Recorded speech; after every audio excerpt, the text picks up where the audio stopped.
1970년대 덧니를 드러내며 환하게 웃던 그 소년의 얼굴을 기억하십니까? 당시 모든 청춘들의 아이콘이자 희망이었던 얄개, 배우 손창호입니다. 하지만 그로부터 20여 년이 흐른 뒤 세상이 다시 마주한 그의 모습은 충격 그 자체였습니다. 화려한 스포트라이트는 온데간데 없고 병원비가 없어 행여병자로 분류된 채 적십자병원 병상을 지키던 앙상한 육신. 야심차게 준비했던 영화 동경 아리랑의 참패와 함께 찾아온 빚더미, 그리고 육체를 파괴한 당뇨와 만성 신부전증. 한때 세상을 다 가진 듯했던 스크린의 스타가 서울 외곽 미랄기도원의 싸늘한 방에서 홀로 눈을 감기까지. 도대체 그에게 무슨 일이 있었던 걸까요? 오늘 우리는 잊혀진 청춘의 별, 손창호의 가장 화려하고도 비극적인 삶의 궤적을 따라가 봅니다. 손창호의 비극을 온전히 이해하기 위해서는 먼저 그가 혜성처럼 등장했던 1970년대라는 시대적 배경을 들여다봐야 합니다. 당시 한국 사회는 그야말로 모순 덩어리였습니다. 정치적으로는 박정희 정권의 유신체제가 선포되며 사회 전반에 군사적인 규율과 엄격한 검열이 지배하던 암흑기였지만, 문화적으로는 전후 베이붐 세대가 청년기로 접어들며 서구의 팝문화를 받아들여 소위 청년 문화가 폭발적으로 싹트던 시기였습니다. 장발 단속과 미니스커트 길이 측정이라는 우스꽝스럽고도 폭력적인 통제 속에서도 젊은이들은 통기타를 치며 밥 딜런을 노래하고 생맥주를 마시며 자유를 갈망했습니다. 겉으로는 조국 근대화와 산업 역군이라는 거창한 구호가 난무했지만 그 이면에는 억눌린 욕망과 분출되지 못한 에너지가 마그마처럼 끓어오르고 있었습니다. 이러한 시대적 억압은 역설적으로 대중문화, 특히 영화계에 새로운 돌파구를 요구했습니다. 현실의 고단함과 답답함을 잊게 해줄 가볍고 경쾌한 콘텐츠, 혹은 기성세대의 권위에 소심하게나마 반항하고 일탈을 꿈꾸는 캐릭터가 절실히 필요했습니다. 바로 이 지점에서 하이틴 영화라는 장르가 탄생했고 그 중심에 손창호가 서 있었습니다. 기존의 한국 영화가 심파조의 눈물이나 반공 이얼로기, 혹은 성인들의 치정극에 머물러 있었다면 손창호가 등장한 하이틴 영화는 교복 입은 학생들을 주인공으로 내세워 그들만의 언어와 고민, 그리고 풋풋한 사랑을 이야기했습니다. 이것은 당시로서는 혁명적인 변화였습니다.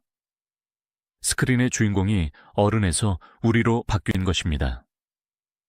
1952년생인 손창호는 해방 이후 혼란기와 한국전쟁의 폐허 속에서 유년 시절을 보냈습니다. 서울의 명문사 중 하나인 중동고등학교에 진학했을 때 그는 이미 끼를 주체할 수 없는 학생이었습니다. 당시만 해도 연예인이 된다는 것은, 특히 공부 깨나 한다는 집안의 자제들에게는 딴따라라고 천시받으며 집안의 망신으로 여겨지던 시절이었습니다. 하지만 손창호에게는 남들이 갖지 못한 특별한 재능이 있었습니다. 그것은 바로 사람을 끌어당기는 흡인력이었습니다. 그는 정석적인 미남형은 아니었습니다. 당시 영화계를 주름잡던 신성일이나 남궁원처럼 조각 같은 이목구비를 가진 것도 아니었고 훤칠한 키에 근육질 몸매를 가진 것도 아니었습니다. 오히려 그의 외모는 개구쟁이 옆집 형에 가까웠습니다. 웃을 때 살짝 드러나는 덧니, 장난기 가득한 눈매, 그리고 쉴 새 없이 움직이며 다양한 표정을 만들어내는 얼굴 근육은 그를 보는 사람으로 하여금 무장해제되게 만드는 묘한 매력을 지니고 있었습니다. 그가 연예계에 공식적으로 발을 들인 것은 1971년, 그가 아직 교복을 입은 고등학교 3학년 학생이었을 때였습니다.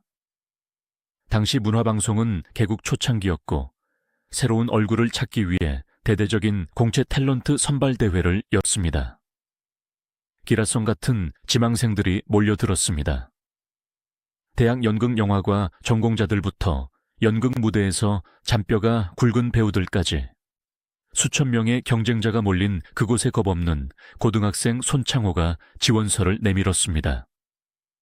당시 심사위원들은 교복을 입고 나타난 이 당돌한 학생을 흥미롭게 지켜보았습니다.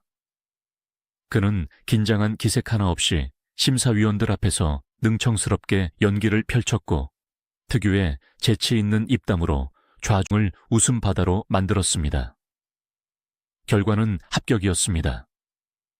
고등학생 신분으로 MBC 공채 3기 탤런트에 당당히 이름을 올린 사건은 당시 연예계에서도 꽤나 큰 화제거리였습니다. 이 시기 그의 행보는 훗날 그가 겪게 될 비극의 씨앗을 혹은 그가 가진 재능의 양면성을 보여주는 중요한 단서가 됩니다. 그는 데뷔 초부터 배우라는 한 가지 틀에 갇히기를 거부했습니다. 아니, 어쩌면 시대가 그를 한 곳에 머물게 두지 않았을지도 모릅니다. 그의 넘치는 끼와 순발력은 정극 영희보다 예능적인 요소가 필요한 곳에서 더 빛을 발했습니다. 그는 데뷔 직후부터 어린이 프로그램 꽃나라 별나라의 진행자로 발탁되어 아이들의 친구가 되었고 라디오 부스에서는 DJ로 활약하며 청취자들의 사연을 맛깔나게 읽어주었습니다. 오늘날의 기준으로 보자면 그는 만능 엔터테이너의 시초격인 인물이었습니다. 하지만 1970년대 초반 배우는 연기만 해야 한다는 보수적인 예술관이 지배하던 시절에 그의 이러한 다재다능함은 때로는 진지하지 못하다거나 가볍다는 꼬리표로 작용하기도 했습니다. 그러나 대중은 그를 사랑했습니다.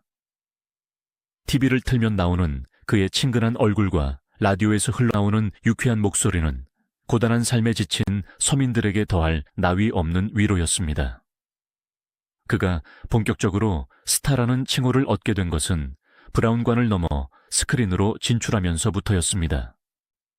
당시 충무로는 TV의 보급으로 인해 위기감을 느끼고 있었고 젊은 관객층을 극장으로 끌어들일 새로운 얼굴을 절실히 찾고 있었습니다. 이때 혜성처럼 등장한 장르가 바로 하이틴 영화였고 그 중심에는 명장 성내명 감독이 있었습니다. 성내명 감독은 당시의 엄숙주의를 깨트릴 파격적인 캐릭터를 원했고 그의 눈에 들어온 것이 바로 손창호와 이승현이라는 두 원석이었습니다. 이승현이 조금은 억울해 보이고 어수룩해서 보호 본능을 자극하는 주인공 얄개였다면 손창호는 그 옆에서 일을 벌이고 바람을 잡으며 극의 텐션을 쥐락펴락하는 감초 얄개이자 실질적인 플레이메이커였습니다. 영화 고교 얄개, 대학 얄개 시리즈가 연이어 데이트를 치면서 손창호의 인기는 천정부지로 치솟았습니다. 당시 극장 앞은 이 영화를 보러 온 중고등학생들로 인산인해를 이루었고 안표상들이 기승을 부릴 정도였습니다. 손창호가 등장하면 극장안은 환호성으로 가득 찼습니다. 그의 영의는 기존의 영의 문법과는 완전히 달랐습니다. 대사를 정확하게 발음하려고 노력하기보다는 실제 10대들이 쓰는 말투와 억양을 그대로 살려냈고 과장된 몸짓인 슬랩스틱 코미디를 섞어가며 관객들의 배꼽을 쥐게 했습니다. 선생님 몰래 빵을 훔쳐먹다 걸렸을 때의 그 당황하는 표정, 여학생 앞에서 잘 보이기 위해 허세를 부리다 넘어지는 모습, 친구와 모의 작당을 하며 눈을 깜빡이는 그 디테일한 연기들은 관객들로 하여금 저건 연기가 아니라 진짜 손창호 그 자체다라고 느끼게 만들었습니다. 그의 인기는 단순히 영화계에만 국한되지 않았습니다. CF 시장에서도 그는 블루칩이었습니다. 제과, 의류, 학용품 등 10대를 타깃으로 한 모든 제품의 광고주들이 그를 모델로 기용하기 위해 혈안이 되었습니다. 또한 그는 당시 연예인들의 주 수입원이었던 밤무대나 지방 행사에서도 섭외 1순위였습니다. 마이크 하나만 쥐어주면 수백 명의 관객을 들었다 놨다 할 수 있는 그의 입담은 타의 추종을 불허했습니다. 20대 초반의 나이에 그는 이미 또래들이 평생 벌어도 만져보지 못할 큰 돈을 손에 쥐게 되었고 어딜 가나 사람들이 알아보는 유명 인사가 되었습니다. 성공은 너무나 빠르고 또 거대하게 그에게 다가왔습니다. 하지만 빛이 강하면 그림자도 짙어지는 법입니다. 어린 나이에 맛본 거대한 성공은 그에게 자신감을 넘어선 자만심을, 그리고 현실 감각을 마비시키는 달콤한 독을 심어주고 있었는지도 모릅니다. 그는 자신의 재능이 영원할 것이라 믿었고 대중의 사랑이 결코 식지 않을 것이라 확신했습니다. 1970년대 후반, 손창호의 스케줄표는 빈칸을 찾을 수 없을 정도로 빽빽했습니다. 낮에는 영화 촬영, 저녁에는 라디오 생방송, 밤에는 행사장으로 이어지는 살인적인 일정 속에서 그는 서서히 소진되어 가고 있었습니다. 그러나 젊음이라는 무기는 그 모든 피로와 경고 신호를 덮어버렸습니다. 그는 술을 즐겼고 사람을 좋아했으며 호탕하게 돈을 쓰는 것을 미덕으로 알았습니다. 주변에는 언제나 그에게 술을 얻어먹으려는 친구들과 그의 인기에 편승하려는 사람들로 북적거렸습니다. 그는 자신이 세상의 중심에 서 있다고 느꼈을 것입니다. 그러나 시대의 흐름은 냉정했습니다. 1979년 10월 26일, 박정희 대통령의 서거와 함께 유신체제가 막을 내리고 이어진 12월 12일 사태와 1980년의 서울의 봄, 그리고 5월 18 광주 민주화 운동으로 이어지는 격동의 현대사는 대중문화의 지형도 또한 완전히 바꾸어 놓았습니다. 1980년대가 열리자 대중은 더 이상 교복 입은 고등학생들의 소소한 장난이나 낭만에 열광하지 않았습니다. 사회 분위기는 무거워졌고 컬러 TV의 보급으로 안방극장이 활성화되면서 영화계는 에로티시즘이나 강력한 액션물로 살기를 모색하기 시작했습니다. 얄개들이 설 자리는 급격히 좁아졌습니다. 이승연, 김정은 등 함께 활동했던 하이틴 스타들이 하나둘씩 유학을 떠나거나 연예계를 은퇴하며 대중의 시야에서 사라지기 시작했습니다. 손창호 역시 이 위기를 감지했습니다. 그는 영리한 사람이었습니다. 언제까지나 교복 입은 학생 역할만 할 수는 없다는 것을, 자신의 트레이드마크인 덧니와 장난기가 성인 배우로서의 성장의 걸림돌이 될 수도 있다는 것을 누구보다 잘 알고 있었습니다. 그는 변신을 시도했습니다. 성인 영화의 조연으로 출연하기도 하고 진지한 드라마 연기에 도전하기도 했습니다. 하지만 대중들의 뇌리에는 너무나 강렬하게 박힌 얄개 손창호의 잔상이 남아 있었습니다. 그가 진지한 표정으로 눈물을 흘려도 관객들은 그가 곧이어 엉뚱한 표정을 지으며 웃음을 터뜨릴 것이라 기대했습니다. 이러한 이미지의 고착화는 배우로서 그에게 치명적인 형벌과도 같았습니다. 그는 서서히 주연의 자리에서 밀려나 조연으로, 그리고 단역으로 그 비중이 줄어드는 것을 감내해야 했습니다. 이때 그의 내면에서는 새로운 욕망이 꿈틀대기 시작했습니다. 그것은 바로 연출에 대한 꿈이었습니다. 그는 단순히 카메라 앞에서 연기하는 피사체에 머무르지 않고 카메라 뒤에서 세상을 조율하고 자신만의 이야기를 만들어내는 창조자가 되고 싶어 했습니다. 이는 어쩌면 배우로서의 한계를 돌파하기 위한 절박한 생존 전략이었을 수도 있고, 혹은 데뷔 초부터 다양한 분야를 섭렵하며 키워온 예술적 야망의 발로였을 수도 있습니다. 그는 촬영 현장에서 감독들의 어깨 너머로 앵글을 잡는 법, 조명을 쓰는 법, 배우들에게 연기를 지도하는 법을 유심히 관찰했습니다. 그리고 결심했습니다. 내가 직접 영화를 만들겠다. 진짜 내 모습을, 진짜 세상의 이야기를 보여주겠다. 이 결심은 그를 한국이 아닌 일본으로 향하게 만들었습니다. 1983년, 그는 30이 넘은 나이에 늦깎이 유학생이 되어 일본행 비행기에 몸을 실었습니다. 목적지는 니혼대학 예술학부 영화과. 당시 일본은 한국보다 영화 산업이 훨씬 발전해 있었고 기술적으로나 이론적으로 배울 것이 많은 곳이었습니다. 그는 한국에서의 스타라는 신분을 철저히 숨기고 가난한 고학생의 신분으로 돌아갔습니다. 언어의 장벽, 경제적인 어려움, 그리고 늦은 나이에 공부를 다시 시작한다는 두려움이 그를 엄습했지만 그는 이 모든 것을 견뎌냈습니다. 그에게는 영화감독 손창호로 금이환영하겠다는 뚜렷한 목표가 있었기 때문입니다. 유학 시절 그는 도쿄의 뒷골목을 누비며 수많은 사람들을 만났습니다. 그 중에서도 특히 그의 마음을 흔든 것은 타국에서 힘겹게 살아가는 제일 교포들의 삶이었습니다. 화려한 긴자의 넌사인 뒤편에서 차별과 멸시를 견디며 살아가는 호스티스들, 불법 체류 노동자들, 그리고 정체성의 혼란을 겪는 젊은이들. 손창호는 그들의 모습에서 묘한 동질감을 느꼈을지도 모릅니다. 화려한 연예계 생활 뒤에 감춰두었던 자신의 공허함과 외로움이 그들의 거친 삶과 맞닿아 있다고 생각했을 것입니다. 그는 그들의 이야기를 시나리오로 옮겨 적기 시작했습니다. 밤새 담배 연기를 뿜어내며 펜을 굴렸고 때로는 그들과 술잔을 기울이며 생생한 날것의 대사들을 채집했습니다.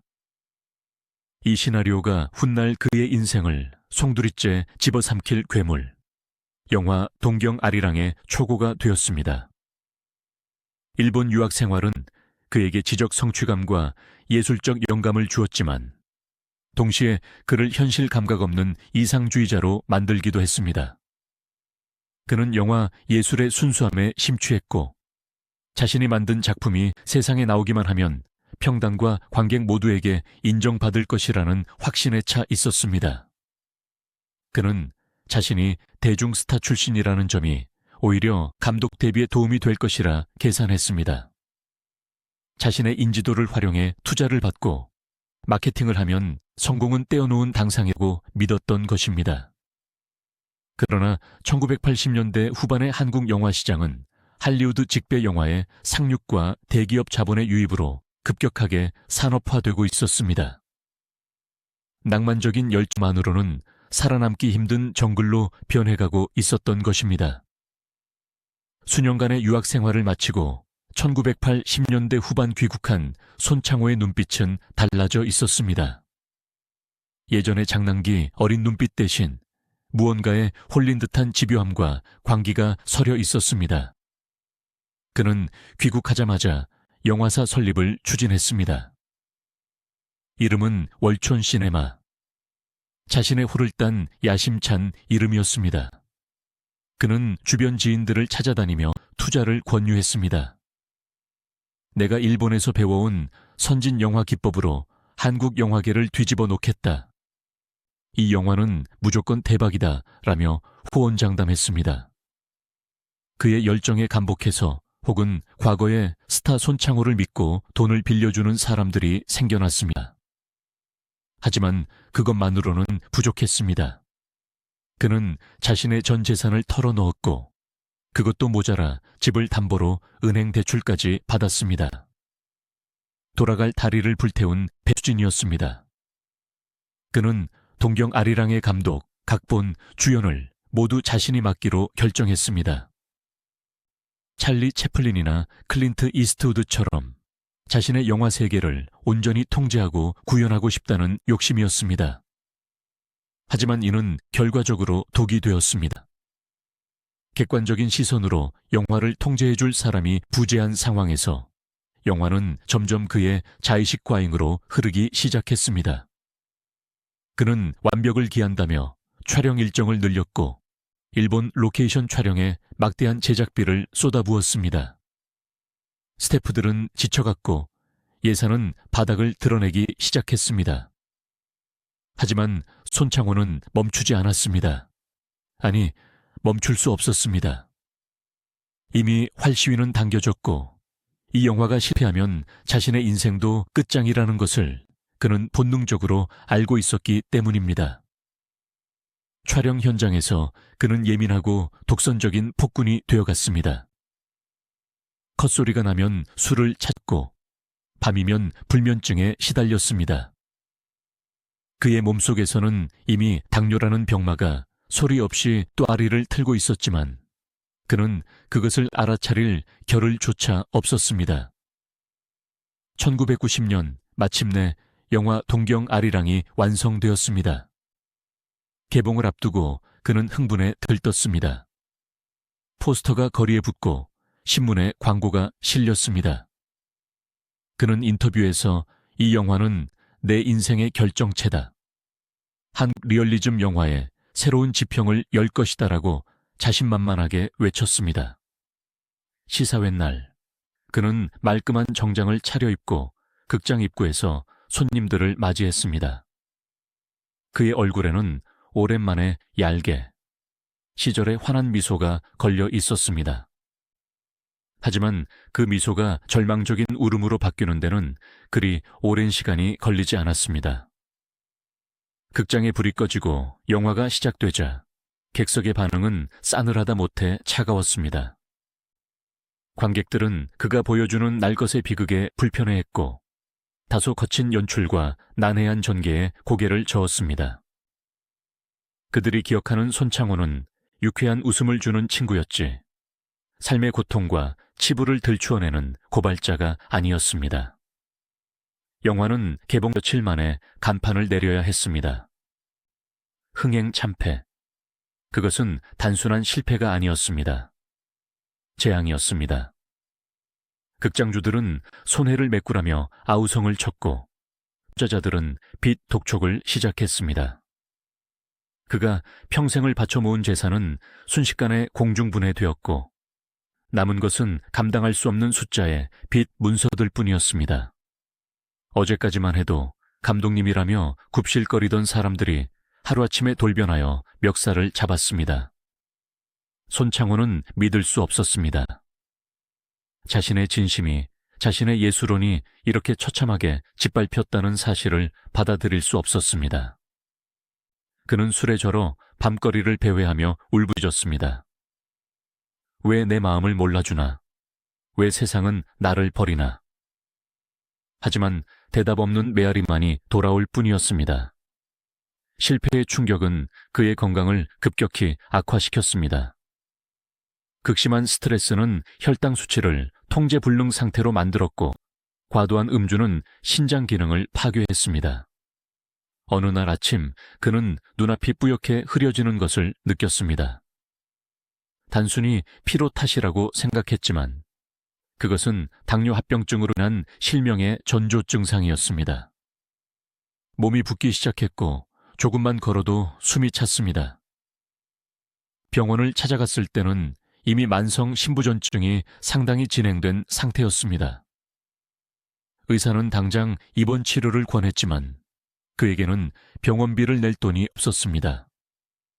가족들마저 경제적 파탄과 그의 방황을 견디지 못하고 떠나버린 후였습니다. 그는 철저히 혼자가 되었습니다. 화려한 조명이 꺼진 무대 뒤편, 춥고 어두운 골목길에 홀로 남겨진 손창호. 그가 겪어야 했던 1990년대의 삶은 스타의 몰락 그 이상의 처절한 생존 투쟁이었습니다. 한때 대한민국을 웃게 했던 남자가 이제는 자신의 고통조차 소리내어 말할 수 없는 처지로 전락해버린 것입니다.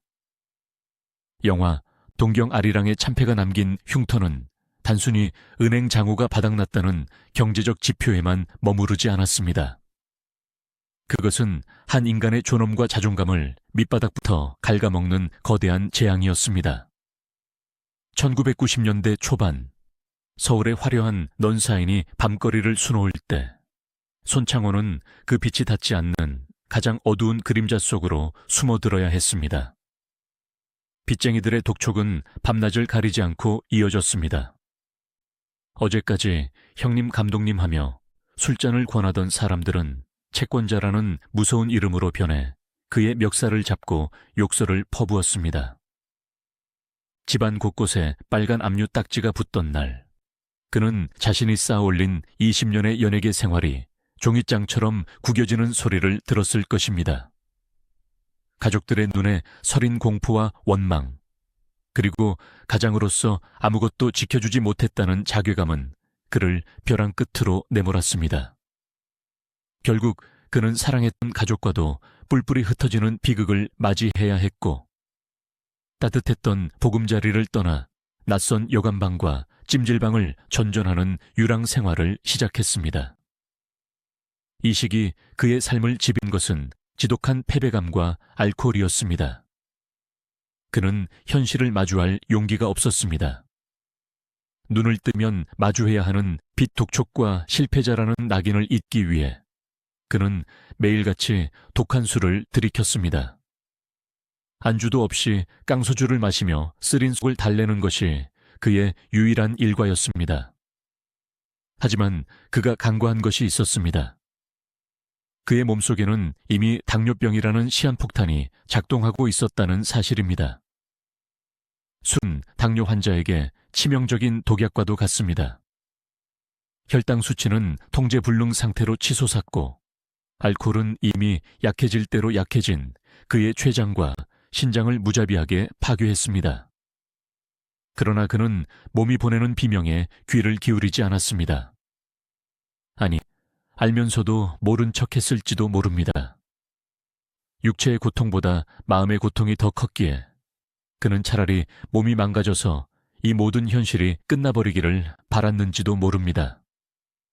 그의 모락은 서서히, 그러나 확실하게 진행되었습니다. 처음에는 다리가 퉁퉁 붓기 시작했습니다. 신발이 들어가지 않을 정도로 부어오른 발을 보며 그는 피곤해서 그렇겠지라며 애써 무시했습니다. 하지만 곧이어 찾아온 증상은 무시할 수 없는 공포였습니다. 어느 날 아침 눈을 떴을 때 세상이 뿌옇게 보이기 시작한 것입니다. 마치 짙은 안개가 낀 것처럼 사물의 형체가 흐릿해졌습니다. 당뇨병성 망막병증. 높은 혈당이 눈의 망막 혈관을 망가뜨려 시력을 앗아가는 무서운 합병증이었습니다. 배우에게, 그리고 영화 감독에게 눈은 생명과도 같은 기관입니다. 세상을 관찰하고 감정을 표현하며 렌즈를 통해 이야기를 만들어내는 그 눈이 멀어간다는 것은 곧 그의 존재 가치가 사라진다는 사형 선고나 다름없었습니다. 그는 공포에 질려 병원을 찾았지만 의사의 진단은 절망적이었습니다. 이미 진행이 많이 되었습니다. 당장 입원해서 혈당을 조절하고 투석을 준비해야 합니다. 그렇지 않으면 양쪽 눈을 모두 잃을 수도 있고 생명도 위험합니다. 하지만 그에게는 입원 보증금을 낼 돈조차 없었습니다. 주머니에는 구겨진 1,000원짜리 몇 장이 전부였습니다. 그는 처방전 하나 제대로 받지 못한 채 병원 문을 나서야 했습니다. 병원 로비의 화려한 조명 아래서 그는 비틀거렸습니다. 한때 최고의 병원에서 VIP 대우를 받으며 건강검진을 받았던 자신이 이제는 돈이 없어 치료를 거부당하는 신세가 되었다는 현실. 그 비참함은 육체의 고통보다 더 날카롭게 그의 심장을 후벼 팠습니다. 시력을 잃어가는 공포 속에서도 그는 자존심을 버리지 못했습니다. 옛 동료들에게 혹은 방송국 관계자들에게 연락해서 살려달라고 매달릴 수도 있었을 것입니다. 70년대를 함께 풍미했던 친구들이라면 11반 돈을 모아 그를 도와주었을지도 모릅니다. 하지만 스타 손창호의 자존심은 그것을 허락하지 않았습니다. 그는 자신이 초라하게 망가진 모습을 남들에게 보이는 것을 죽기보다 싫어했습니다. 내가 누군데, 내가 손창호인데. 그는 낡은 자존심 하나를 붙들고 철저히 고립을 자처했습니다. 전화번호를 바꾸고 지인들의 연락을 피하며 스스로 세상과 단절된 섬이 되어갔습니다. 그 고립 속에서 그는 점점 더 병들어갔습니다. 가족도 명예도 떠나간 그 자리에 남은 것은 지독한 병맛뿐이었습니다. 결국 그는 이름 석자 대신 행여병자라는 서글픈 꼬리표를 단 채 적십자병원의 차가운 침상에 뉘어지게 됩니다. 한때 대한민국 국민이라면 누구나 얼굴만 봐도 알았던 그 유명한 얄개가 서류상으로는 이름 없는 노숙인과 다를 바 없는 취급을 받게 된 것입니다. 그가 이송된 곳은 서울 적십자병원이었습니다. 이곳은 당시 가난하고 소외된 사람들, 즉 돈이 없어 일반 병원을 이용할 수 없는 행여병자들을 위한 병동을 운영하고 있었습니다. 행여병자, 본래는 객지를 떠돌다 병이 든 사람을 뜻하는 말이지만 현대 사회에서는 거주지가 불분명하고 보호자가 없는 빈곤층 환자를 일컫는 행정용어가 되었습니다. 손창호는 그 행여병자라는 꼬리표를 달고 6인실 병동의 구석자리에 배정되었습니다. 그가 눈을 떴을 때 마주한 풍경은 지옥과도 같았습니다. 병실 안은 소독약 냄새와 환자들의 배설물 냄새, 그리고 썩어가는 살 냄새가 뒤섞여 코를 찔렀습니다. 옆 침대에는 알코올 중독으로 간이 망가진 노숙자가 헛소리를 지르고 있었고, 맞은편에는 결핵 환자가 피 섞인 기침을 토해내고 있었습니다. 창문 밖으로는 서울의 빌딩들이 햇살을 받아 반짝이고 있었지만 쇠창살 없는 감옥과도 같은 그 병실 안은 음수하고 차가운 죽음의 기운만이 감돌았습니다. 손창호는 멍하니 천장을 바라보았습니다. 하얀 형광등 불빛이 흐릿해진 시야 속에서 번져 보였습니다. 여기가 어디지? 내가 왜 여기에 있지? 그는 꾸미길 바랐지만 퉁퉁 부어오른 팔에 꽂힌 링거 바늘의 통증은 이것이 끔찍한 현실임을 일깨워 주었습니다. 병원에서의 삶은 그에게 또 다른 형태의 고문이었습니다. 만성 신부전증은 그의 신장 기능을 완전히 앗아가 버렸습니다. 신장은 우리 몸의 정수기 역할을 하는 기관입니다. 피 속의 노폐물을 걸러내 소변으로 배출해야 하는데 그 기능이 멈추면서 노폐물이 몸 안에 쌓이기 시작했습니다. 온몸이 물먹은 솜처럼 무거워졌고 피부는 검게 변해갔습니다. 요독증으로 인한 가려움증은 상상을 초월했습니다.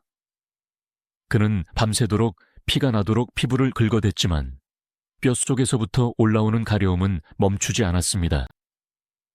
살기 위해서는 일주일에 3번, 4시간씩 혈액투석을 받아야 했습니다.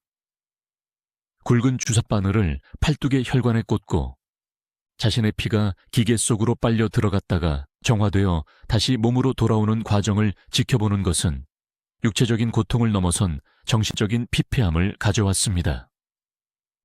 기계 소리에 맞춰 자신의 생명이 겨우 연장되고 있다는 사실, 기계가 없으면 단 하루도 살 수 없다는 무력감은 그를 깊은 우울증으로 몰아넣었습니다. 하지만 육체적 고통보다 더 그를 괴롭힌 것은 잊혀짐에 대한 공포였습니다. 병실 TV에서는 연일 화려한 연예인들이 나와 웃고 떠들었습니다. 90년대 중반 서태지와 아이들을 필두로 한 신세대 아이돌들이 등장하고 트렌디 드라마가 인기를 끌면서 연예계는 빠르게 변해가고 있었습니다. TV 속 세상은 너무나 눈부셨습니다.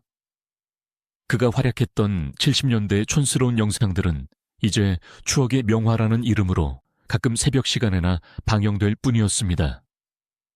그는 TV를 보며 생각했을 것입니다. 저 자리가 원래 내 자리였는데, 나도 저렇게 빛나던 시절이 있었는데, 자신이 세상의 중심에서 완전히 밀려나 이제는 아무도 기억하지 않는 폐기물처럼 버려졌다는 사실을 확인할 때마다 그는 이불을 뒤집어쓰고 소리 없는 오열을 삼켰습니다. 병원 직원들이나 간호사들 중 일부는 그를 알아보기도 했습니다. 어머, 혹시 옛날에 얄게 나오셨던 그분 아니세요? 그들이 조심스럽게 물어올 때 손창호는 고개를 돌리며 부정했습니다. 아닙니다. 사람 잘못 보셨습니다. 자신의 초라한 모습을 들키고 싶지 않아서, 동정 어린 시선을 감당할 자신이 없어서 그는 자신의 이름을 버렸습니다. 차트에는 손창호라는 이름이 적혀 있었지만 그는 스스로를 그 이름과 분리시켰습니다.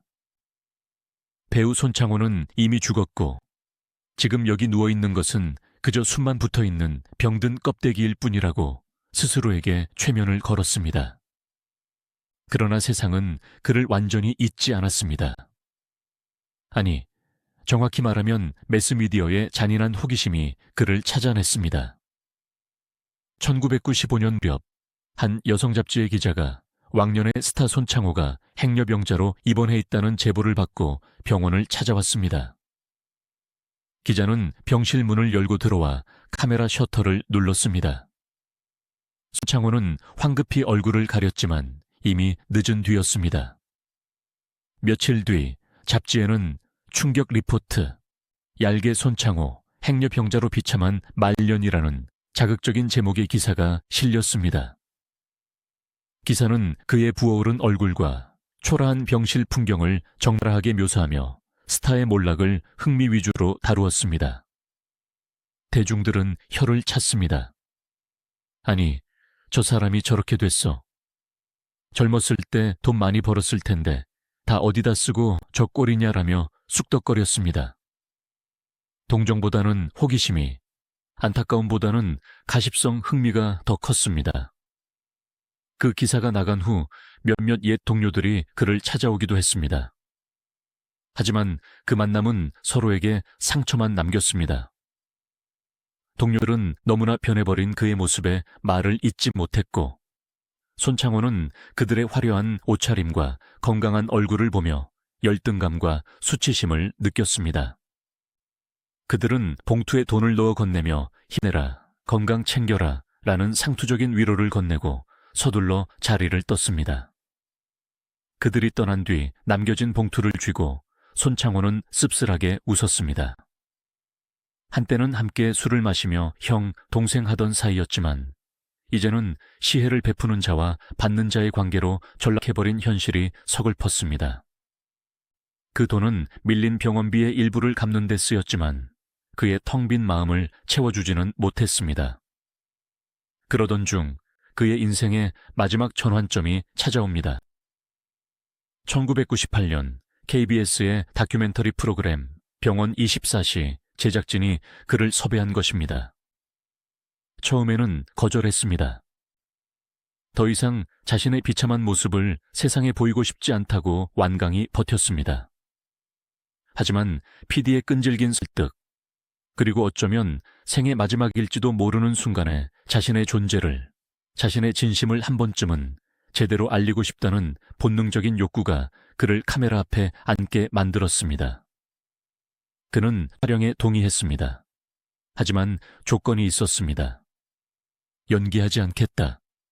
있는 그대로의 내 모습을 아프면 아픈 대로, 슬프면 슬픈 대로 다 보여주겠다. 그것은 리얼리즘을 추구했던 감독 손창호의 마지막 자존심이었습니다. 카메라 렌즈가 다시 그를 향했습니다. 하지만 이번에는 조명도, 반사판도, 메이크업도 없었습니다. 형광등 불빛 아래 민낯의 손창호가 있었습니다. 한쪽 눈은 실명되어 초점을 잃었고 얼굴은 부종으로 인해 누군지 알아보기 힘들 정도로 변해 있었습니다.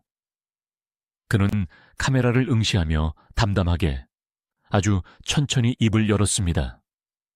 후회는 없습니다. 다만 조금 외롭네요. 그의 목소리는 갈라지고 떨렸지만 그 울림은 깊었습니다. 그는 방송을 통해 자신의 실패를 인정했습니다. 영화에 미쳐 가족을 돌보지 못한 것에 대한 참회, 무모했던 도전에 대한 반성, 그리고 그럼에도 불구하고 여전히 영화를 사랑한다는 고백을 털어놓았습니다. 그리고 덧붙였습니다. 바다가 보고 싶습니다. 속초 앞바다에 가서 파도 소리를 들으면 이 답답한 가슴이 좀 뚫릴 것 같습니다. 그것은 단순한 여행에 대한 갈망이 아니었습니다. 병실이라는 좁은 공간, 병이라는 감옥에서 벗어나 자유를 느끼고 싶은 영혼의 절규였습니다. 제작진은 그의 소원을 들어주기로 했습니다. 의료진의 허락을 받고 앰뷸런스를 대절해 그를 태우고 강원도 속초로 향했습니다. 덜컹거리는 차 안에서도 그는 힘들어했지만 창밖으로 스쳐 지나가는 풍경을 하나라도 놓치지 않으려는 듯 눈을 떼지 않았습니다. 마침내 도착한 바다. 휠체어에 앉은 그는 눈앞에 펼쳐진 푸른 바다를 하염없이 바라보았습니다. 파도가 밀려와 부서지는 소리, 짭조름한 바다 냄새, 얼굴을 스치는 바람. 그는 떨리는 손을 들어 바다를 가리키며 어린아이처럼 웃었습니다. 아주 오랜만에 보는 그 옛날 얄개 시절의 순수한 미소였습니다. 좋다, 정말 좋다. 그는 눈물을 흘렸습니다. 그것은 기쁨의 눈물이자 다시는 돌아갈 수 없는 시간에 대한 작별의 눈물이었습니다. 방송이 나간 후 시청자들의 반응은 뜨거웠습니다. 잊고 있었던 스타의 비극적인 근황에 많은 이들이 충격을 받았고 그의 쾌유를 비는 응원의 메시지가 쇄도했습니다. 힘내세요, 손창호 씨. 당신은 영원한 우리의 얄개입니다. 라는 격려의 편지들이 병원으로 배달되었습니다. 후원금도 모였습니다. 아주 잠시였지만 그는 다시 세상과 연결된 느낌을 받았습니다. 아, 나를 기억해주는 사람들이 아직 있구나. 그것은 그에게 삶의 의지를 불어넣어주는 작은 불씨가 되었습니다. 그는 의사에게 살고 싶다. 다시 일어나서 영화를 만들고 싶다고 말했습니다. 그의 책상 위에는 다시 시나리오 노트가 놓여졌습니다. 떨리는 손으로 그는 한 글자를 적어 내려갔습니다. 그것은 그의 마지막 작품이 될 새로운 영화의 구상이었습니다. 하지만 운명은 잔인했습니다. 방송 출연 후 얻은 희망의 불씨가 차에 타오르기도 전에 그의 몸은 급격히 무너져 내리기 시작했습니다. 바다 여행의 무리였을까요? 아니면 마지막 에너지를 다 쏟아부은 탓이었을까요? 신장 기능은 더 이상 회복 불가능한 상태로 악화되었고 당뇨 합병증은 폐와 심장까지 위협해 왔습니다. 병원에서는 더 이상 해줄 수 있는 게 없다고, 이제는 마음의 준비를 해야 한다고 통보했습니다. 그가 머물던 적십자 병원의 6인실 병상은 이제 그에게 너무 좁고 소란스러운 곳이었습니다. 그는 조용히 생을 정리할 곳을 원했습니다. 1998년 7월 말, 그는 퇴원을 결정합니다. 갈 곳 없는 그를 받아준 곳은 서울 평창동 삼각산 깊은 골짜기에 위치한 미랄 기도원이었습니다. 도심의 소음이 들리지 않는 고요한 숲속, 그곳에는 세상에서 상처받고 병든 영혼들이 모여 기도로 하루를 보내고 있었습니다. 손창호는 그곳에 작은 방 한 칸을 배정받았습니다. 가구라고는 낡은 책상 하나와 침대 하나가 전부인 소박한 방이었습니다. 그는 그곳에서 마지막 투병 생활을 시작했습니다. 창문 너머로 들려오는 산새의 소리와 바람 소리를 들으며 그는 지나온 삶을 반추했습니다. 화려했던 스포트라이트, 쏟아지던 박수갈채, 그리고 이어진 실패와 좌절, 차가운 멸시와 고독. 그 모든 것들이 주마등처럼 스쳐 지나갔습니다. 그는 이제 누구도 원망하지 않았습니다. 자신을 떠난 가족들도, 등을 돌린 친구들도, 외면했던 세상도 모두 용서하기로 했습니다. 다 내 탓이다. 내 욕심이 과했다. 그는 밤마다 무릎을 꿇고 기도를 올렸습니다. 신에게 살려달라고 비는 기도가 아니라 자신의 죄를 사해달라고, 그리고 남은 가족들이 행복하기를 바라는 참회의 기도였습니다. 그의 몸은 말라 비틀어진 나뭇가지처럼 앙상해졌지만 눈빛만은 그 어느 때보다 맑고 평온해졌습니다. 폭우가 쏟아지던 8월의 어느 새벽, 그는 직감했습니다. 이제 떠날 시간이 되었음을. 호흡이 가빠고 의식이 흐려지는 와중에도 그는 책상 위에 놓인 시나리오 노트를 바라보았습니다. 끝내 완성하지 못한 이야기, 세상에 보여주지 못한 자신의 꿈. 하지만 그는 미련을 두지 않기로 했습니다. 어쩌면 그의 인생 자체가 한 편의 영화였고 이제 그 영화의 엔딩 크레딧이 올라갈 차례라는 것을 받아들였는지도 모릅니다. 그는 눈을 감았습니다. 어둠 속에서 저 멀리 파도 소리가 들리는 듯 했습니다. 컷. 오케이, 좋았어. 20대 시절 촬영장에서 들었던 감독의 힘찬 목소리가 환청처럼 들려왔습니다. 1998년 8월 5일 오전 4시 20분. 손창호는 46년의 짧고도 파란만장했던 삶의 여정을 마치고 영원한 안식에 들었습니다. 미랄기도원의 작은 방에는 빗소리만이 그의 죽음을 지키고 있었습니다. 비가 억수같이 쏟아지던 1998년 8월 5일의 아침은 그렇게 밝았습니다. 미랄기도원의 좁은 방에서 손창호의 심장이 멈춘 뒤 그의 죽음을 가장 먼저 알게 된 것은 기도원 관계자들이었습니다.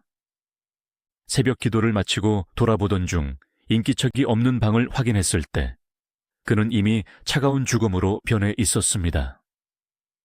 46년이라는 짧은 생을 마감한 그의 얼굴은 고통스러웠던 투병 생활을 증명하듯 검게 변해 있었지만 마지막 순간 모든 것을 내려놓은 듯 묘하게 평온한 표정이 서려 있었다고 전해집니다. 한 시대를 풍미했던 스타의 마지막 치고는 너무나도 조용하고 쓸쓸한 발견이었습니다.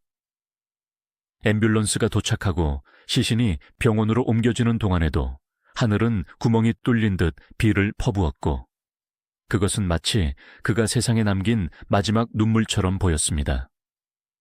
그의 부고가 언론을 통해 세상에 알려진 것은 그날 오후였습니다.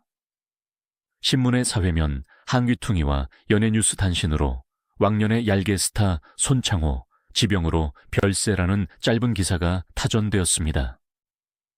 70년대 그가 누렸던 엄청난 인기에 비하면 너무나 초라한 취급이었습니다. 사람들은 조간신문을 받아들고 혹은 TV 뉴스를 보며 잠시 혀를 찼습니다. 아니, 그 얄개가 죽었어. 아직 젊은 나이인데. 전 말년에 고생만 하다가 갔다더니 결국 사람들의 반응은 딱 거기까지였습니다. IMF 외환위기라는 거대한 태풍 속에서 당장 내일의 생계를 걱정해야 했던 대중들에게 흘러간 옛 스타의 죽음은 잠시 스쳐 지나가는 안타까움일 뿐 자신의 일상보다 중요할 수는 없었습니다. 누군가는 밥을 먹으며 누군가는 출근길 버스 안에서 무심하게 그의 죽음을 소비하고는 곧바로 잊어버렸습니다.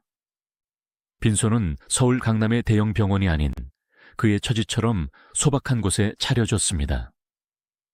생전 그가 그토록 싫어했던 초라함이 장례식장 입구에서부터 감돌았습니다. 보통 연예인의 장례식장이라면 입구부터 화려한 조화들이 줄지어 서 있고 검은 양복을 입은 동료 연예인들과 취재진으로 북새통을 이루기 마련입니다. 카메라 플래시가 터지고 오열하는 동료들의 모습이 생중계되며 팬들이 몰려와 마지막 가는 길을 배웅하는 것이 스타의 장례식 풍경입니다. 하지만 손창호의 빈소는 적막강산이었습니다. 조화는 손에 꼽을 정도로 적었고 조문객들의 발길도 뜸했습니다. 썰렁한 빈소를 지키는 것은 몇 안 되는 유족들과 그의 마지막을 안타까워하며 찾아온 극소수의 지인들 뿐이었습니다. 그나마 찾아온 조문객들조차 대부분은 연예계의 화려한 톱스타들이 아니었습니다. 그와 함께 무명 시절을 보냈거나 혹은 그가 잘나가던 시절 베풀었던 은혜를 잊지 않고 찾아온 스태프들, 그리고 방송을 보고 안타까운 마음에 찾아온 몇몇 팬들이 전부였습니다. 한때 그와 형, 동생하며 어울렸던 수많은 연예계 인사들은 바쁘다는 핑계로 혹은 잊혀진 사람의 장례식에 굳이 갈 필요를 느끼지 못해서 모습을 드러내지 않았습니다. 연예계라는 곳이 얼마나 비정하고 냉혹한 곳인지, 인기라는 것이 얼마나 덧없는 거품인지를 그의 텅 빈 빈소가 웅변하고 있었습니다. 영정사진 속에 손창호만이 특유의 장난기 어린 미소를 지으며 텅 빈 장례식장을 내려다보고 있을 뿐이었습니다. 그 미소는 마치 괜찮아, 다 예상했던 일이야, 인생이라는 게 원래 그런 거잖아 라고 말하는 듯하여 보는 이들의 가슴을 더욱 미어지게 했습니다.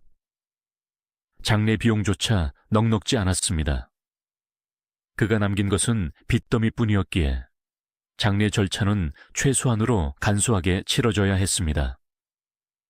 최고급 수의나 화려한 관은 언감생심이었습니다. 유족들은 눈물을 삼키며 가장 검소한 절차로 그를 보내야 했습니다.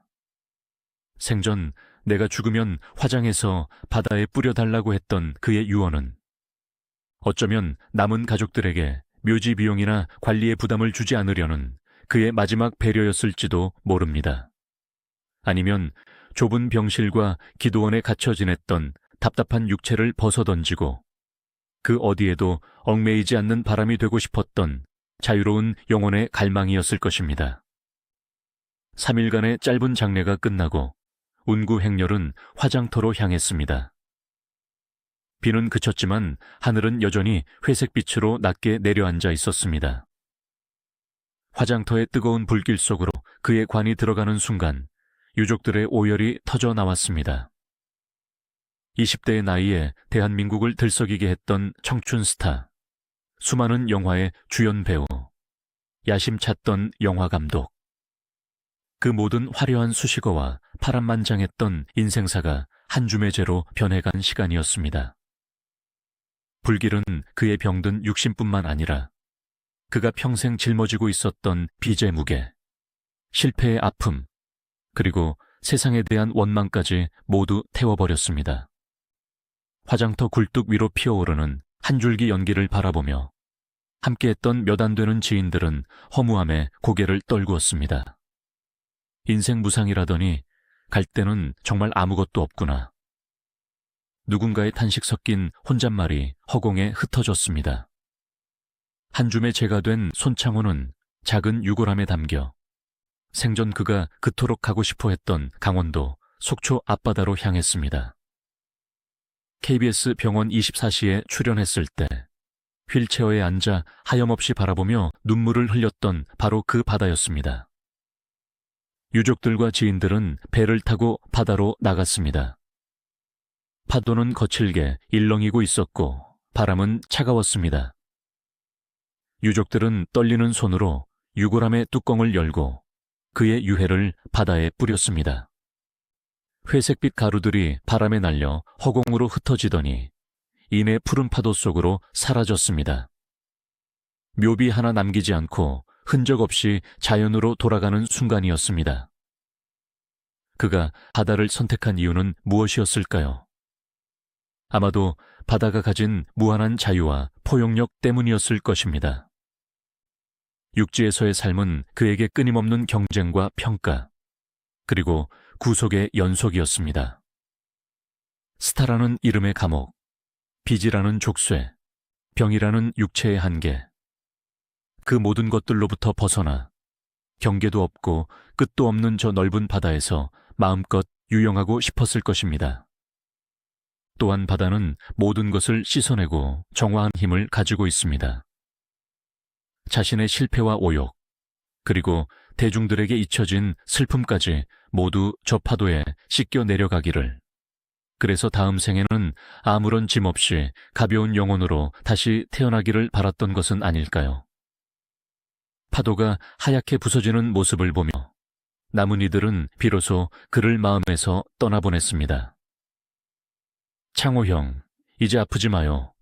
거기서는 빚 걱정 말고, 영화 걱정 말고, 그냥 마음껏 웃으며 살아요. 지인의 마지막 작별 인사가 파도 소리에 묻혔습니다. 손창호의 장례가 끝나고 유해가 뿌려진 후 세상은 놀라울 정도로 빠르게 평온을 되찾았습니다. 신문과 방송에서는 더 이상 그의 이름을 언급하지 않았습니다. 마치 아무 일도 없었던 것처럼 연예계는 다시 분주하게 돌아갔습니다. 새로운 스타가 탄생하고 누군가는 스캔들에 휘말리며 또 다른 누군가는 흥행 기록을 갈아치웠습니다. 대중들의 관심사는 하루가 다르게 쏟아져 나오는 새로운 가십거리들로 옮겨갔습니다. 손창호라는 존재는 1998년 여름의 빗줄기와 함께 사람들의 기억 속에서 빠르게 증발해 버렸습니다. 이것이 바로 잊혀짐이라는 형벌의 잔혹함이었습니다. 그가 남긴 영화, 필름들은 창고 속에서 먼지를 뒤집어 쓰고 있었고 그가 출연했던 방송 테이프들은 자료실 구석에 처박혔습니다. 하지만 그 침묵 속에서도 그를 기억하고 애도하는 작은 움직임들이 있었습니다. PC, 통신이 활성화되기 시작했던 당시 하이텔이나 천리안 같은 통신망의 영화, 동호회 게시판에는 그를 추모하는 글들이 드문드문 올라왔습니다. 내 학창시절의 우상이었는데 이렇게 가시다니 믿기지가 않습니다. 고교 얄개를 보며 배꼽 잡고 웃었던 게 엊그제 같은데 부디 좋은 곳으로 가세요. 그 글들은 대부분 30대, 40대가 된 기성세대들이 남긴 것들이었습니다. 그들에게 손창호의 죽음은 단순히 한 연예인의 사망이 아니었습니다. 그것은 자신들의 가장 빛나고 순수했던 시절, 다시는 돌아갈 수 없는 청춘의 한 페이지가 찢겨나가는 것과 같은 상실감이었습니다. 그들은 손창호의 죽음을 통해 자신의 나이 듦을 확인했고 삶의 덧없음을 뼈저리게 느꼈습니다. 그의 죽음 이후 일부 평론가들과 영화 관계자들 사이에서는 그에 대한 재평가 작업이 아주 조심스럽게 그리고 미약하게나마 이루어지기 시작했습니다. 그가 남긴 유일한 연출작 동경 아리랑에 대한 이야기도 다시 나왔습니다. 개봉 당시에는 흥행 참패와 함께 혹평을 받았지만 그가 죽고 난 뒤 다시 들여다본 그 영화에는 시대를 앞서간 감독의 고뇌가 담겨 있다는 목소리가 나오기 시작했습니다.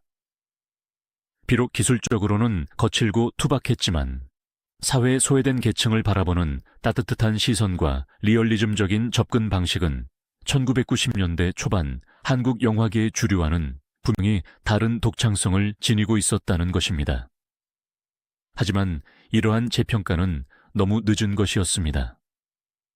감독이 이미 세상에 없는데 영화가 뒤늦게 인정받은들 무슨 소용이 있겠습니까?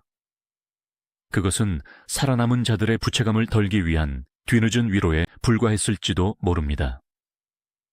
손창호의 비극적인 말년과 죽음은 당시 연예계 종사자들에게도 큰 충격과 경각심을 주었습니다. 화려한 인기의 정점에 있다가도 한순간에 나락으로 떨어질 수 있다는 사실, 그리고 연예인이라는 직업이 노후가 전혀 보장되지 않는 비정규직 노동자와 다를 바 없다는 현실을 뼈저리게 자각하게 만든 것입니다. 그의 죽음을 계기로 연예인들의 처우 개선이나 복지 문제에 대한 논의가 아주 잠시 수면 위로 떠오르기도 했습니다. 하지만 근본적인 시스템은 쉽게 바뀌지 않았습니다. 여전히 수많은 연예인들이 생활고에 시달리고 있었고 제2의, 제3의 손창호들은 계속해서 만들어지고 있었습니다. 그가 떠난 지 어느덧 20년이 훨씬 넘는 세월이 흘렀습니다. 강산이 2번이나 변한다는 그 긴 시간 동안 손창호라는 이름은 희미해지다 못해 거의 지워져 버렸습니다. 지금의 10대, 20대들에게 그는 낯선 옛날 사람일 뿐입니다. 유튜브에서 얄개 영상을 검색해야만 겨우 흑백에 가까운 저화질 화면 속에서 웃고 있는 그를 만날 수 있습니다. 하지만 영상 속의 그는 여전히 늙지 않은 채 영원한 18세 소년의 모습으로 우리를 바라보고 있습니다. 그 덧니, 그 장난기 어린 눈빛, 그 생동감 넘치는 몸짓은 박제된 시간 속에서 여전히 살아 숨 쉬고 있습니다. 이제 우리는 잠시 멈춰서서 질문을 던져야 합니다. 도대체 무엇이 그를 그토록 처참하게 파괴했을까요? 단순히 그의 개인적인 욕심과 자기 관리 실패 때문이었을까요?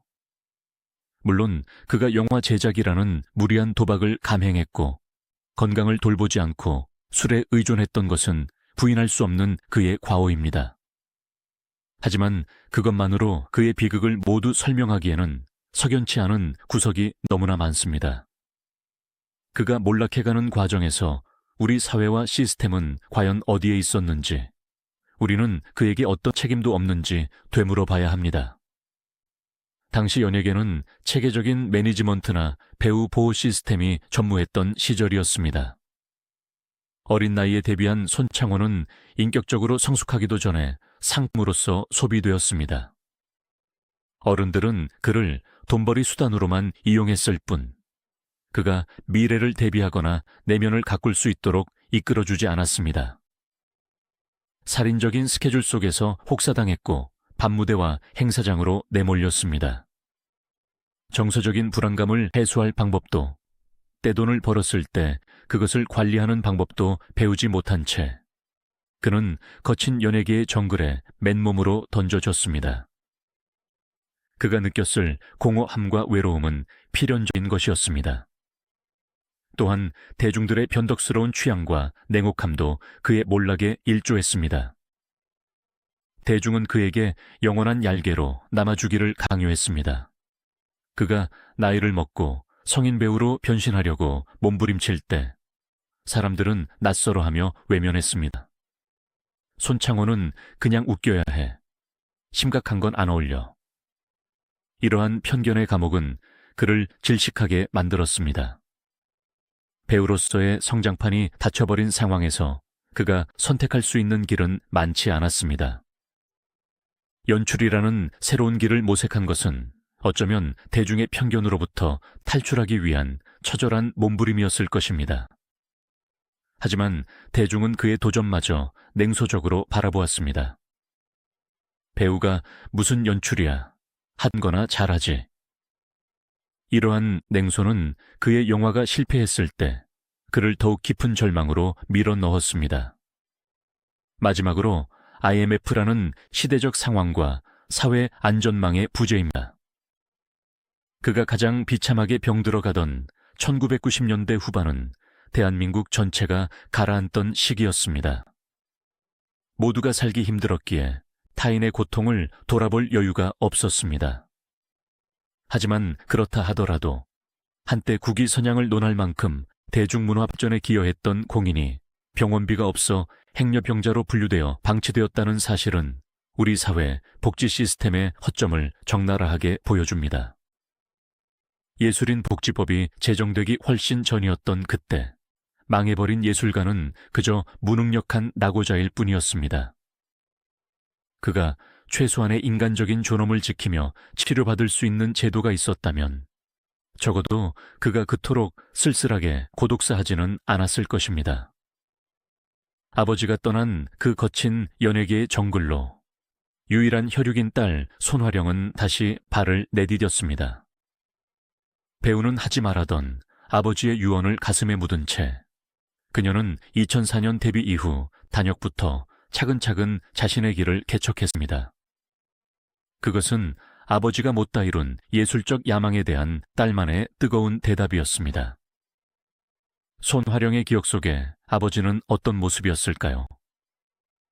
대중들에게는 유쾌한 얄개였지만 집 안에서의 아버지는 고독하고 위태로운 가장이었을 것입니다. 술에 취해 들어와 신세를 한탄하던 모습, 시나리오를 쓰며 밤새 줄담배를 피우던 모습, 그리고 빚쟁이들을 피해 숨죽여야 했던 공포의 시간들. 그녀는 아버지의 영광보다는 몰락을 더 선명하게 기억하는 세대였습니다. 그랬기에 그녀의 슬픔은 단순한 상실감이 아니라 애증과 연민이 뒤섞인 복잡한 감정이었을 것입니다. 아버지가 남긴 유산이라고는 빚과 실패한 감독의 딸이라는 꼬리표뿐이었지만 그녀는 그 무거운 짐을 짊어지고 세상 밖으로 나아갈 준비를 하고 있었습니다.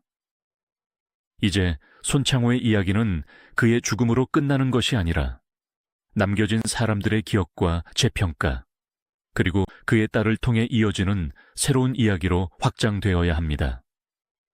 그의 육신은 사라졌지만 그가 한국 대중문화사에 남긴 발자국은 결코 지워지지 않았습니다.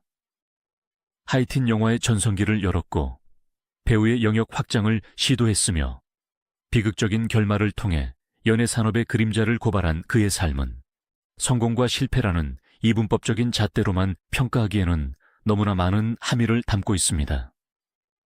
우리는 이제 감정을 가라앉히고 조금 더 차분하고 객관적인 시선으로 그의 유산을 들여다보려 합니다. 그가 진정으로 꿈꾸었던 세상은 무엇이었는지, 그리고 우리가 그에게 빚지고 있는 웃음의 대가는 무엇인지 말입니다. 바다는 말이 없습니다. 속초 앞바다의 푸른 물결은 1998년 그날이나 지금이나 변함없이 넘실거리고 있습니다. 하지만 그 파도 소리에 귀 기울이면 어렴풋이 들리는 것 같습니다. 나 여기 있어. 나 아직 잊혀지지 않았어. 장난기 가득한 목소리로 말을 걸어오는 영원한 청춘, 손창호의 목소리가 말입니다. 그가 바다로 돌아간 뒤 아버지가 남긴 못다한 꿈은 유일한 혈육인 딸 손화령에게 이어졌습니다.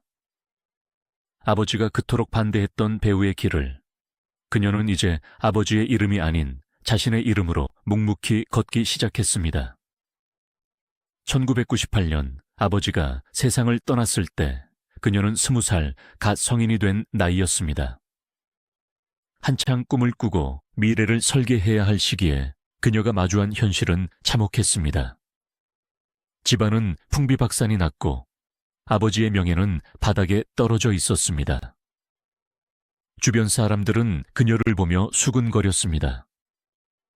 저 아이가 그 손창호 딸이라며. 아버지 닮아서 끼는 있겠네. 근데 팔자도 닮으면 어쩌나. 걱정을 가장한 호기심 어린 시선들은 비수가 되어 그녀의 가슴에 꽂혔습니다. 아버지는 그녀에게 영웅이자 동시에 넘어서야 할 거대한 산이었고 피하고 싶은 트라우마였습니다. 아버지가 생전 딸에게 남긴 유언 아닌 유언은 배우는 하지 마라는 것이었습니다.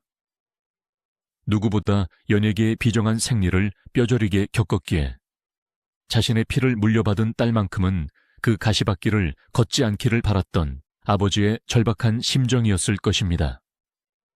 하지만 운명이라는 것은 참으로 짓궂어서 손화령의 내면에는 아버지로부터 물려받은 뜨거운 광대의 피가 흐르고 있었습니다. 그녀는 아버지가 실패하고 무너지는 과정을 지켜보면서도 역설적으로 아버지가 그토록 사랑했던 영이라는 세계를 동경하게 되었습니다. 아버지를 파멸시킨 그 무대 위에서 아버지가 못다 이룬 꿈을 자신이 완성하고 싶다는 오기였을까요? 아니면 본능적인 이끌림이었을까요? 그녀는 아버지의 반대를 뒤로하고, 아니, 아버지가 없는 세상에서 홀로 배우의 길을 선택했습니다. 그렇다면 우리는 여기서 다시 한번 손창호가 남긴 유일한 연출작, 그리고 그를 파멸로 이끌었던 영화 동경 아리랑을 조금 더 깊이 들여다볼 필요가 있습니다. 도대체 그 영화는 어떤 작품이었기에 그토록 철저하게 외면받았으며 그의 인생을 송두리째 삼켜버린 것일까요? 대중들은 그저 망한 영화로만 기억하지만 그 안에는 손창호라는 인간이 세상을 바라보는 시선과 예술적 고뇌가 날 것 그대로 담겨 있습니다. 1990년 개봉 당시 평단은 이 영화를 지나치게 거칠고 투박하다, 아마추어적이다 라고 혹평했습니다. 확실히 기술적인 완성도 면에서 동경 아리랑은 매끄러운 상업 영화와는 거리가 멀었습니다. 컷 연결은 튀었고 조명은 불안정했으며 음향 상태도 고르지 못했습니다. 하지만 그 투박함이야말로 손창호가 의도했던 리얼리즘의 핵심이었을지도 모릅니다. 그는 일본 유학 시절 도쿄의 화려함 뒤에 숨겨진 제1교포들의 삶을 목격했습니다. 조국에서도 일본에서도 환영받지 못하는 경계인들의 삶. 특히 유흥계에서 몸을 팔며 살아가는 여성들의 이야기는 그에게 큰 충격을 주었습니다. 그는 그들의 삶을 미화하거나 감상적으로 포장하고 싶지 않았습니다. 대신 다큐멘터리에 가까운 건조하고 냉정한 시선으로 그들의 고통과 욕망을 카메라에 담으려 했습니다. 영화 속 주인공들은 욕설을 내뱉고 서로를 속이고 비루하게 살아갑니다. 그곳에는 70년대 하이틴 영화 속의 낭만이나 판타지는 존재하지 않았습니다. 손창호는 관객들에게 묻고 싶었을 것입니다. 이게 진짜 세상이다. 당신들이 외면하고 있는 밑바닥 인생이 여기 있다. 이걸 보고도 웃을 수 있는가? 하지만 1990년의 한국 관객들은 그러한 불편한 진실을 마주할 준비가 되어 있지 않았습니다. 그들은 극장에 와서 즐겁게 웃거나 화끈한 액션을 보거나 애절한 로맨스에 빠지고 싶어 했습니다. 얄게 손창호가 만든 영화라면 당연히 배꼽 빠지는 코미디일 것이라 기대했던 관객들에게 동경 아리랑의 우울하고 칙칙한 정서는 배신감으로 다가왔을 것입니다. 그는 시대를 너무 앞서갔거나 혹은 대중의 기대를 너무 순진하게 배반했습니다. 만약 그가 조금 더 타협해서 대중적인 코미디 영화를 먼저 만들고 감독으로서의 입지를 다진 후에 자신의 예술적 야망을 펼쳤다면 어땠을까요? 혹은 2000년대 이후 다양성 영화가 존중받는 시대에 이 작품을 내놓았다면 어땠을까요? 역사에 가정은 없다지만 그의 무모할 정도로 순수했던 열정이 시대와 불화했다는 사실만은 부인할 수 없는 비극입니다. 손창호의 실패는 개인의 비극을 넘어 1970에서 80년대 한국 연예산업의 구조적 모순을 드러내는 상징적인 사건이기도 합니다. 그가 전성기를 누렸던 시절, 배우는 소모품에 불과했습니다. 오늘날처럼 체계적인 매니지먼트사가 있어서 배우의 커리어를 관리해주고 심리 상담을 지원하며 재무 관리를 도와주는 시스템은 상상조차 할 수 없었습니다. 배우들은 매니저 한 명 혹은 그마저도 없이 혼자서 모든 스케줄을 감당해야 했습니다. 출연료는 주먹구구식으로 지급되었고 그마저도 이익이 일수였습니다. 영화가 대박이 나도 배우에게 돌아오는 러닝 개런티는 거의 없었습니다. 오직 단발성 출연료와 밤무대 행사비만이 그들의 수입원이었습니다. 이러한 구조 속에서 배우들은 미래를 위한 저축이나 투자를 하기보다는 당장 들어오는 현금을 유흥비로 탕진하거나 사기를 당해 날리는 경우가 허다했습니다. 손창호 역시 마찬가지였습니다. 그는 돈을 버는 재주는 있었지만 지키는 재주는 없었습니다. 주변에는 그의 돈을 노리고 접근하는 하이에나들이 득실거렸습니다. 형님, 이번에 좋은 사업 아이템이 있는데 창호야, 보증 한 번만 서주라. 사람을 잘 믿고 거절을 못하는 성격이었던 그는 수많은 유혹에 넘어갔고 그것이 쌓이고 쌓여 훗날 영화 실패와 맞물려 회생 불가능한 타격이 되었습니다. 또한 당시 연예인들에 대한 사회적 인식은 이중적이었습니다. 대중은 그들에게 열광하면서도 뒤돌아서는 딴따라라고 비하했습니다. 광대는 무대 위에서나 왕이지, 내려오면 천민이다 라는 인식이 팽배했습니다. 이러한 사회적 멸시는 연예인들로 하여금 내면의 자존감을 갉아먹게 만들었고 공허함을 채우기 위해 술이나 도박, 마약에 손을 대게 만드는 원인이 되기도 했습니다. 그의 죽음 이후 90년대 말과 2000년대 초반에는 유독 요절하거나 비극적으로 생을 마감한 스타들이 많았습니다.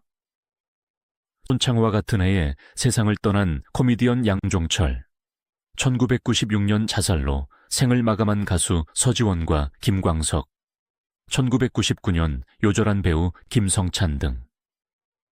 이들의 죽음은 단순한 우연의 일치가 아닙니다. 급격한 사회 변화와 미디어 환경의 격변이 속에서 아날로그 시대의 감성을 가지고 있던 연예인들이 디지털 시대로 넘어가는 과도기에 적응하지 못하고 부러지거나 도태되었던 현상으로 볼 수 있습니다. 손창호는 그 적응 실패와 시스템의 부재가 낳은 가장 처절한 희생양 중 한 명입니다. 우리가 손창호를 기억해야 하는 이유는 단순히 그가 과거의 스타였기 때문만이 아닙니다. 그의 삶은 성공이란 화려한 포장지 안에 감춰진 인간의 취약함을 보여주는 거울이기 때문입니다. 그는 누구보다 높이 날아올랐기에 추락할 때의 충격도 누구보다 컸습니다. 얄개 시절 그가 보여주었던 그 천진난만한 웃음 뒤에는 어른들의 세계에서 살아남기 위해 눈치를 봐야 했던 조숙한 소년의 불안이 숨겨져 있었을지도 모릅니다. 감독 데뷔를 향한 그의 집착은 단순히 명예욕이 아니라 광대가 아닌 예술가로서 인정받고 싶었던, 그래서 잃어버린 자존감을 회복하고 싶었던 한 인간의 처절한 몸부림이었을 것입니다. 이제 다시 그의 말년, 그 고통스러웠던 병상으로 돌아가 봅니다. 행여병자, 이 네 글자가 그에게 찍힌 낙인은 죽을 때까지 지워지지 않았습니다. 하지만 역설적이게도 그가 가장 밑바닥으로 떨어졌을 때 비로소 그는 가면을 벗을 수 있었습니다. 스타라는 가면, 감독이라는 허세, 가장이라는 의무감, 그 모든 것을 강제로 내려놓게 되었을 때 그는 비로소 인간 손창호와 마주할 수 있었습니다. KBS 병원 24시 인터뷰에서 그가 보여준 눈물은 연기가 아니었습니다. 그것은 46년 동안 꾹꾹 눌러왔던 진짜 감정의 분출이었습니다. 외롭다, 보고 싶다, 살고 싶다. 그토록 단순하고 원초적인 말들을 내뱉기까지 그는 너무나 먼 길을 돌아와야 했습니다. 그가 떠난 지 오랜 시간이 흘렀지만 여전히 충무로의 어느 술자리에서는 술 취한 노배우들이 그의 이름을 안주 삼아 회상하곤 합니다. 창호 그 친구, 재주는 참 좋았는데 시대를 잘못 만났지. 성질이 좀만 덜 급했어도 대성했을 텐데. 아쉬움과 그리움이 섞인 그들의 회고 속에서 손창호는 여전히 아픈 손가락으로 남아 있습니다. 그와 함께 얄개 시대를 이끌었던 이승현 씨 역시 방송에 나와 친구의 죽음을 안타까워하며 눈시울을 붉힌 적이 있습니다. 라이벌이자 동료였던 두 사람의 운명이 이토록 극명하게 갈린 것을 보며 인생이라는 바다의 파도가 얼마나 예측 불가능한지를 실감하게 됩니다. 만약 그가 지금 살아있다면 어떤 모습일까요? 70을 넘긴 나이, 백발이 성성한 노신사가 되어 있을 것입니다. 어쩌면 그토록 원하던 영화 감독이 되어 작은 독립영화를 만들고 있을지도 모르고, 아니면 딸 손화령과 함께 예능 프로그램에 나와 그땐 그랬지 하며 너털웃음을 짓고 있을지도 모릅니다. 유튜브 채널을 개설해 옛날 얄개 시절의 에피소드를 풀어놓으며 실버스타로 제2의 전성기를 누리고 있을 수도 있겠지요. 상상 속에 그는 여전히 유쾌하고 여전히 열정적입니다. 하지만 현실의 그는 1998년의 빗줄기 속에 멈춰 서 있습니다. 더 이상 늙지 않는 박제된 청춘으로 말입니다. 그가 남긴 마지막 유산은 무엇일까요? 그것은 경고이자 위로입니다. 화려함 뒤에 숨겨진 그림자를 보라는 경고, 그리고 실패해도 괜찮으니 살아서 버티라는, 죽음 앞에서는 모든 것이 부질없다는 서글픈 위로. 오늘날 K컬처가 전 세계를 호령하고 한국 배우들이 오스카상을 받는 이 영광의 시대에 우리는 그 밑거름이 되었던 수많은 손창호들을 기억해야 합니다. 시스템도 없고 보호막도 없던 그 척박한 땅에서 맨몸으로 부딪히며 대중문화의 밭을 일구었던 그들의 땀과 눈물이 있었기에 지금의 화려한 꽃이 피어날 수 있었음을 잊지 말아야 합니다. 손창호의 이야기는 아직 완전히 끝나지 않았습니다. 왜냐하면 그의 죽음이 던진 질문들은 여전히 현재 진행형이기 때문입니다. 지금도 어디선가 제2의 손창호가 화려한 조명 뒤에서 남몰래 울고 있을지 모릅니다. 생활고에 시달리는 단역배우, 악플에 상처받는 아이돌, 불공정 계약에 묶여 신음하는 연습생들. 그들의 고통은 1990년대 손창호가 겪었던 고통과 본질적으로 다르지 않습니다. 그렇기에 우리는 그의 비극을 단순히 과거의 가십거리로 소비하고 끝내서는 안 됩니다.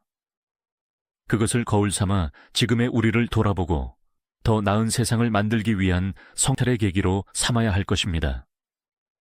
우리는 그가 떠난 후 변해버린 세상과 그럼에도 불구하고 변치 않는 어떤 가치들에 대해 이야기하며 이 긴 여정을 마무리하려 합니다. 잊혀진다는 것의 두려움, 그리고 기억한다는 것의 의미. 손창호라는 한 인간의 생애가 우리에게 남긴 마지막 숙제를 풀기 위해 우리는 다시 한번 기억의 서랍을 엽니다. 기억의 서랍을 열어 다시 마주한 손창호의 마지막 얼굴은 아이러니하게도 그가 데뷔 시절 보여주었던 그 천진난만한 미소와 겹쳐 보입니다. 1970년대의 얄개, 손창호와 1998년의 행여병자 손창호. 이 두 극단적인 이미지는 마치 동전의 양면처럼 혹은 모에비우스의 띠처럼 서로 맞닿아 있습니다. 우리가 그를 기억할 때 느끼는 이 알 수 없는 불편함과 슬픔의 정체는 무엇일까요? 그것은 아마도 그가 보여준 삶의 궤적이 우리네 인생의 가장 빛나는 순간과 가장 비참한 순간을 너무나도 적나라하게 압축해서 보여주고 있기 때문일 것입니다. 누구나 한때는 세상의 주인공이 된 듯한 착각 속에 살아가지만 결국은 늙고 병들어 한 줌의 먼지로 돌아간다는 그 명백하고도 잔인한 진리를 그는 자신의 온몸을 던져 증명해 보였습니다. 그가 떠난 자리에는 이제 낡은 필름 몇 통과 빛바랜 사진들만이 남아 있습니다. 하지만 그 기록들 속에서 우리는 여전히 살아 숨쉬는 청춘을 발견합니다. 영화 고교 얄개에서 선생님에게 꾸지람을 들으면서도 눈을 찡긋거리던 그의 모습은 억압적인 시대 상황 속에서도 결코 기죽지 않았던 그 시절 젊은이들의 패기를 대변합니다. 라디오 부스에서 팝송을 틀어주며 신나게 떠들던 그의 목소리는 팍팍한 삶에 지친 사람들에게 잠시나마 시름을 잊게 해주는 청량제였습니다. 비록 말년에 그는 병마와 가난에 시달리며 초라하게 세우러져 갔지만 그가 전성기에 뿜어냈던 그 건강한 에너지만큼은 결코 부정할 수 없는 그만의 유산입니다. 그는 우리에게 웃음을 주었고 위로를 주었으며 무엇보다 함께 그 시대를 건너왔다는 연대감을 선물했습니다.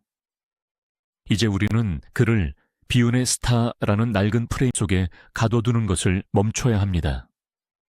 대신 그를 치열하게 고민하고 무모하게 도전했으며 처절하게 실패했던 인간 손창호로 다시 불러내야 합니다. 그는 안전한 길을 거부하고 거친 가시밭길을 선택했던 모험가였습니다. 배우라는 안락한 지위에 안주하지 않고 자신의 전 재산을 털어 영화 감독이라는 새로운 꿈에 도전했던 그의 용기는 비록 결과가 실패로 끝났다 하더라도 그 자체로 존중받아 마땅합니다. 세상에는 성공한 사람들의 영웅담 못지않게 실패한 사람들의 도정이 또한 소중한 가치를 지니기 때문입니다.